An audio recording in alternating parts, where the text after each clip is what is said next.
ડીસામાં આગામી 17મી તારીખે એકસાથે બે મુખ્યમંત્રીઓની યોજનાર સભાની તૈયારીઓ પૂરજોશમાં ચાલી રહી છે।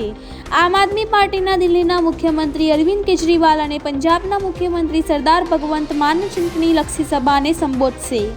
ગુજરાતમાં ચૂંટણીના પડઘમ વાગી રહ્યા છે ત્યારે એક પછી એક રાજકીય નેતાઓની ગુજરાતમાં મુલાકાતોનો સિલસિલો વધી ગયો છે।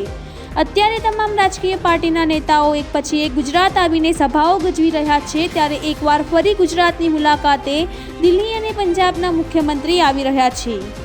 ત્યારે બનાસકાંઠા જિલ્લામાં પણ આગામી 17 ઓક્ટોબરના રોજ ડીસા હવાઈ પિલ્લર મેદાનમાં જનસભાને સંબોધશે। આ વિશાળ જનસભાની તડામાર તૈયારીઓ શરૂ થઈ ગઈ છે। બનાસકાંઠા જિલ્લાના મધ્યમાં ડીસા શહેર આવેલું છે અને ડીસા બેઠક જિલ્લાની મોટાભાગની વિધાનસભા બેઠકોને અસર કરતી હોય છે। આ ઉપરાંત ડીસા બેઠક પર આમ આદમી પાર્ટીએ ચૌધરી સમાજના શિક્ષિત યુવાનને ઉમેદવાર જાહેર કરતા જિલ્લાની મોટી વોટ બેંકમાં માનવામાં આવતી ચૌધરી સમાજ આ બેઠકમાં જોડાઈ શકે છે। ત્યારે આ સભા બાદ ભાજપ અને કોંગ્રેસને પણ પોતાની રાજકીય ગણતરીઓ બદલવી પડે તો નવાઈ નહીં।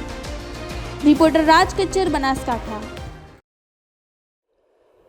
જય હિન્દ સાથીઓ।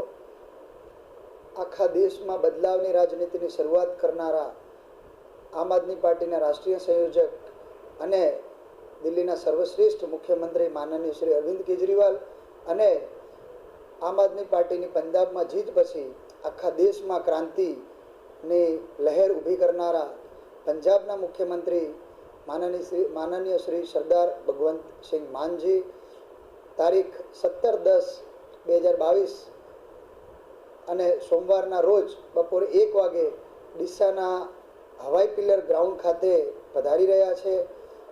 અને જે આપણે જાણીએ છીએ કે પ્રજાના મુદ્દાઓ શિક્ષણ, આરોગ્ય, બેરોજગારી, ખેડૂતોની આવક કઈ રીતે વધે તથા પાણીની સમસ્યાઓ કઈ રીતે દૂર થાય એ પ્રકારના મુદ્દાઓ સંબોધવાના છે।